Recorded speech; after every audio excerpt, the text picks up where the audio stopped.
If I told you, name some amphibian animals, you will be able to do it quickly in a jiffy. Yes, the animals that live on land as well as water are referred to as amphibious animals. If I ask you, can you name similar plants which are called as amphibians of the plant world? What would your answer be? So moving on to the next section, which is called bryophytes. I hope most of you know the answer. If you don't, please note it down. Bryophytes are said to be amphibians of the plant kingdom. What does that mean? Does that mean that they slip into the water as and when required and come out of water as and when required? No. It just means that they grow on land, they grow in moist soils, they grow on moist rocks, wherever there is a lot of moisture, but for fertilization they need water, which is why the term which is used is amphibious of the plant kingdoms. Yes, you're right, we're talking about bryophytes. Moving on to the next part of plant kingdom, which is bryophytes. Now, to get clarity on the concept of gametophyte and sporophyte, please refer to my lecture on gametophyte, sporophyte. Like, subscribe and share my lecture, and do ask me, engage with me in the comment section if there's anything else you want me to improve or add or subtract from this lecture.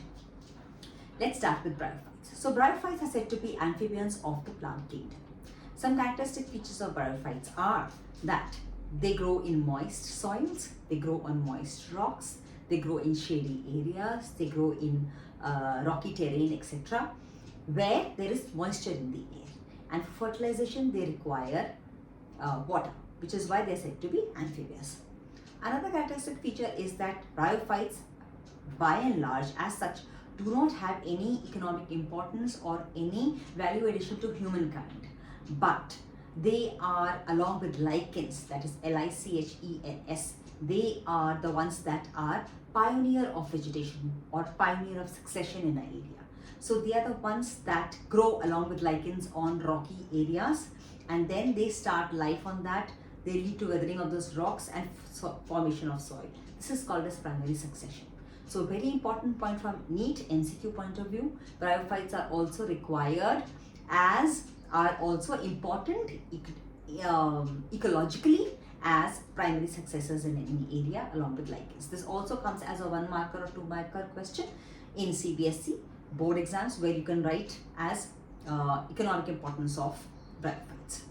Bryophytes come under 2 categories. They are divided into 2 classes, which is mosses and liverworts. And your NCERT textbook gives in details, a little bit paragraph on each of these.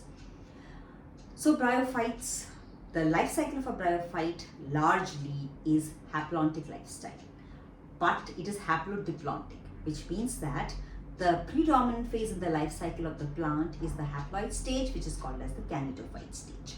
Remember, the haploid stage of a plant is called gametophyte, which leads to the formation of gametes.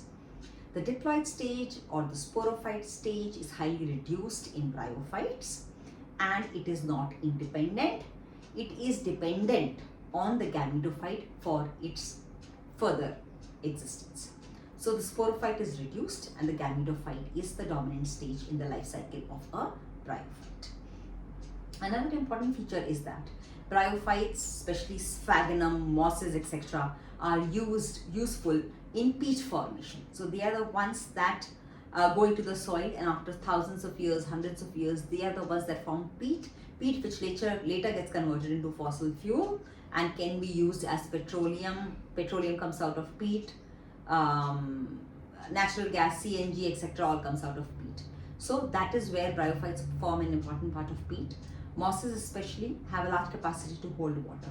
Hence, they are also used to transport things. Wherever hygroscopic things which need to be preserved in hygroscopically in water are transported by using mosses. By and large, this is the economic importance of bryophytes. They don't have much economic importance beyond that.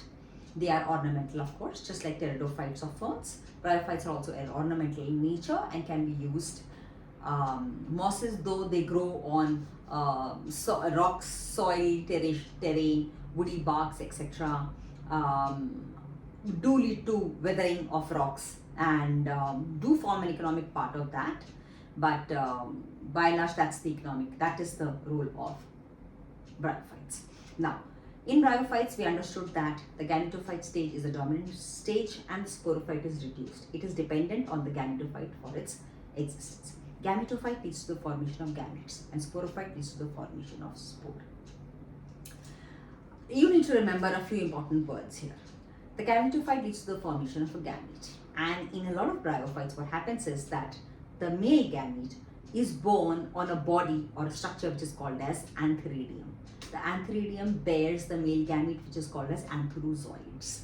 The antherozoids are produced in large numbers, just like all male gametes all over the world in sexual reproduction. The male gamete is produced in large numbers and it is released in water. Now you understand why fertilization, water is required for fertilization. The female gamete, which is called as archegonium. It is the bag which carries the female gamete.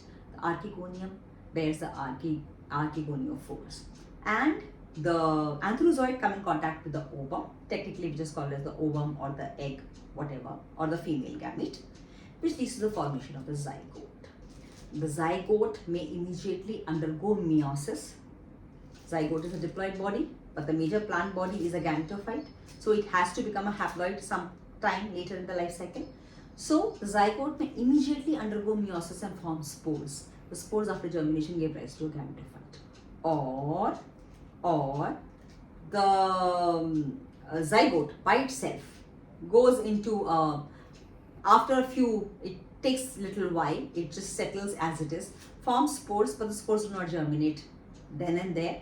They take a little time and the spores germinate under appropriate conditions and give rise to the gametophyte or the haploid plant body. This much is clear? Okay.